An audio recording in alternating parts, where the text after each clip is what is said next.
Hey, Johnny. What's up? What's up, Left? You see, there are 3 kinds of people. All right, dicks, pussies, and assholes. All right. Okay. Now, pussies think everyone can get along, and dicks just want to fuck all the time without thinking it through. But then you got these assholes, and all the assholes want to do is shit all over everything. See? Okay. So pussies may get mad at dicks once in a while because pussies get fucked by dicks. Yeah. But you know what? Dicks also fuck assholes. And if they didn't fuck those assholes, you know what you get? What's that, Mike? You get your dick and your pussy all covered in shit.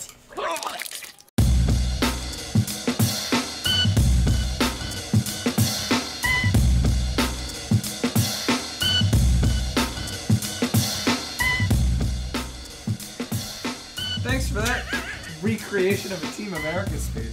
I live by this speech every day. I really hope I can Every day. motion track your face to that fucking puppet while you're saying it. So Flat Earth. What a way to open up an episode. So Flat Earth. So Flat Earth.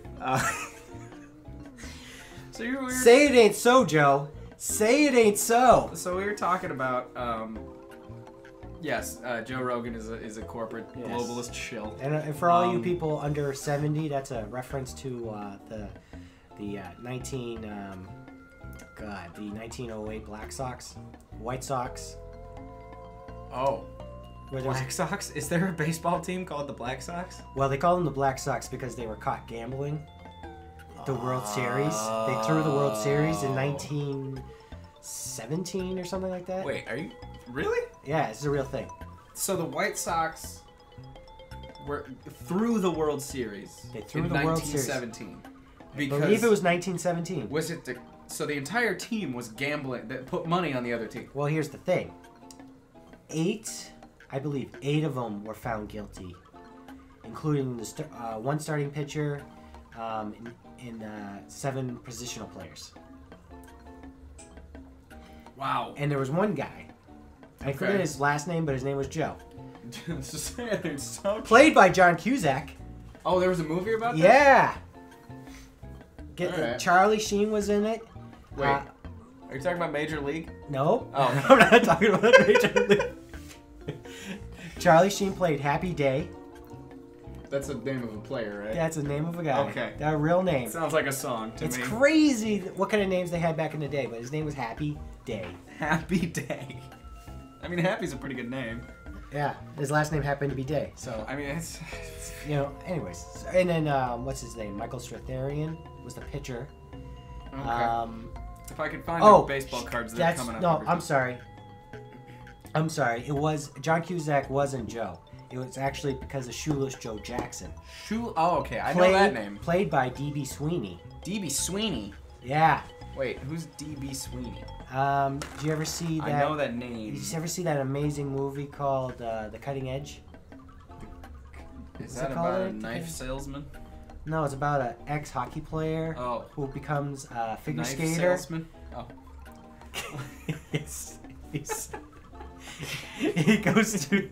He skates door to door during the winter time to sell knives. He goes to these flea shops all over the country. That sounds like an amazing movie that we should definitely write. That's a good one. We should probably edit that out. Someone's gonna steal the idea. Wait, no one's listening. Oh, and in back in the day there was a television channel that fucking forget, but he played Chance Harper in he was like a PI. And he had like some kind of like... What year? Oh my god, 90s? You're not talking about Magnum PI, are you? No, I'm not talking about Magnum PI. You're not talking about Quantum Leap, are you? Nope, not talking about Quantum Leap. He wasn't really a PI, was he? No, he wasn't. No. He kind of worked like one, but he wasn't... He was more like a family counselor, really. You know what? He was. He was kind of a therapist. An unorthodox therapist. So... Oh wait, okay. So back to the game. Back to this story because I'm very interested in this because actually I don't really know much about baseball history. So this is ridiculous to me to be hearing right now. So they got caught throwing. How did they get caught? First off, or is this all part of the story? So what happened is that I kind of forget, but I think the bookies got caught gambling or something like that. Or something happened. There were some investigations. I think there was a money trace on some of the players getting paid off and stuff like that. And it was back in those days. See, you had the best of 7 series now. Back in those days, it was a best of 9 series. Okay. So, it was only the starting players that were convicted, and basically they. Well, those would be the ones to do it if to you were where to throw. Well, obviously, I mean, you're not going to pay. You're not going to pay the bench guy to sit there. The third stringer is not going to be the one to say, "Hey guys, maybe we should throw this game. I got a lot of money riding on the other team." It's like, Gary, you're not going to play, so sure, we'll throw the game. Yeah. I can't really remember like how they figured it out. But this team, okay, well, first of all, they were like the clear favorites to win the World Series. Which is why they would bet on the other team. Right. So they'd stand to make a lot of money. Do you know what the odds were? I can't remember the odds, but they were outrageous. Because it was probably like, what, like the fact, like 60 to 1 or something like that? The thing is the series went like 9 games. It went the full 9 games. Really? I think it went the full 9 games. Or it went 7 out of 9 or something like that. But did they, let me ask you this. So they got caught throwing it, right? Did they let it go that long because the other team was actually that good? Or did they let it go that long to try and throw anybody off the scent? Okay. Yeah. So like when a boxer is going to throw a match, but he waits till the 10th round to do it. Yeah. Okay. And you could see, like, and that was the kind of thing, it was weird because they were thinking that, like, they were throwing pulling punches, excuse me. And it was kind of that So you got your home run hitter only hitting, like, singles. Yeah, and stuff like that. And then there was, like, the one guy that didn't get convicted, like, he had a great season because he didn't take the money from the mob. Oh. So, wait, the mob? Yeah, well, they're the ones running the... So this was a shakedown. Well, I think it was proposed to... It wasn't... Well, the movie that I saw, 9 Men Out, I think it's called. 9 Man Out. Yeah, John Cusack, Charlie Sheen, Never even Sweeney. heard of this movie, if I'm being honest. It's a good one. It was in the 80s. Well, I've never even heard of this story. So classic. But again, no, not baseball history. Well, Shulos Joe Jackson, right? Yeah. Quite arguably might have been like the best player of the era, and he might have been like one of the best players of all time. Okay. Except that his career got cut short because he got convicted and he got thrown out of baseball for life. So he never got to play again. And he was like everybody's favorite player. And so it was like, this is the thing where the Say It Ain't So Joe. Yeah. Is because a kid came up to him while people were interviewing him, and he was just like, "Say it ain't so, Joe. Say it ain't so." That's fucking heartbreaking. Yeah. Because he was probably like his favorite player. Yeah.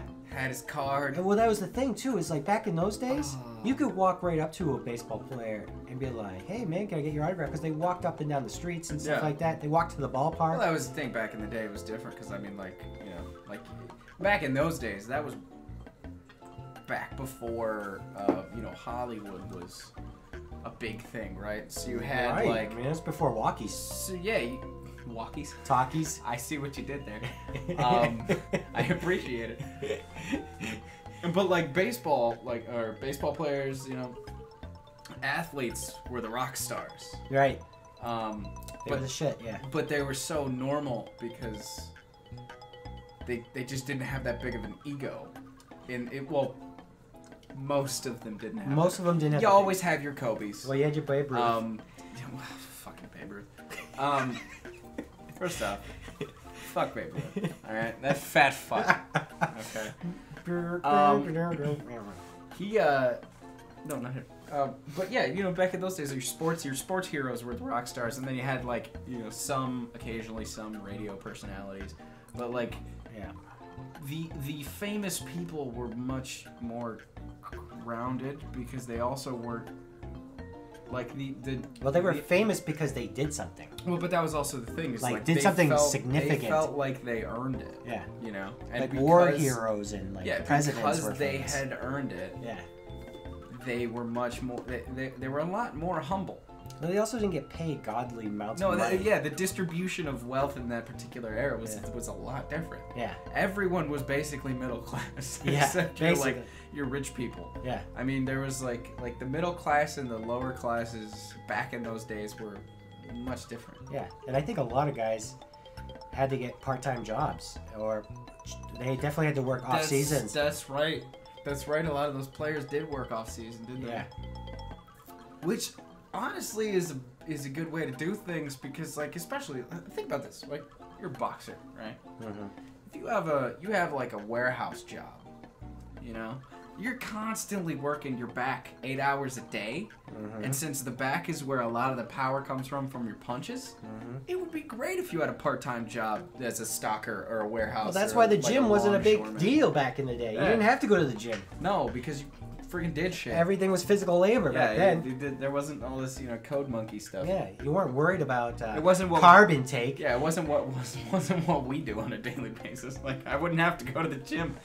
Although that is something to be said. That's a tangent conversation entirely. But Yes. whenever I had physical labor jobs, You never went to the gym. well, I still worked out, and I still worked out hard, but it was more, my workouts were more effective when I had those jobs because my, like... You didn't spend any time on your glamour muscles? Well, no, because, well, I mean, I did, but that's what the gym was for. Because you're working out your core throughout the day, lifting 50-pound boxes above your head, stacking them over here, doing this, cutting, contorting in weird positions, lifting with your legs. So you're working your entire core for 8 hours. Then you go to the gym and you lift all the other muscles, and you're able to lift even more because your core is getting stronger by the day because there's no rest period. Right. You're working five days in a row with no rest period. Right. For 8 hours. Yeah. Like, I was probably, The only other time I was stronger was when I was in college and I had a part-time job where I worked, Fridays, Saturdays, and Sundays for like 6 to 8 hours. And I had classes Monday through Thursday, so I could go to the gym for 3 hours in the afternoon every day. Those were the days. Those were the days. Freedom. So they called them the Black Sox? So they called them the Black Sox. Because their reputation because was of the tainted? scandal. Because they were tainted, yeah. Wow. Yeah, they're like the New England Patriots of today. Except they actually did something wrong. Yeah, that's right. Because they actually did something wrong in 1917.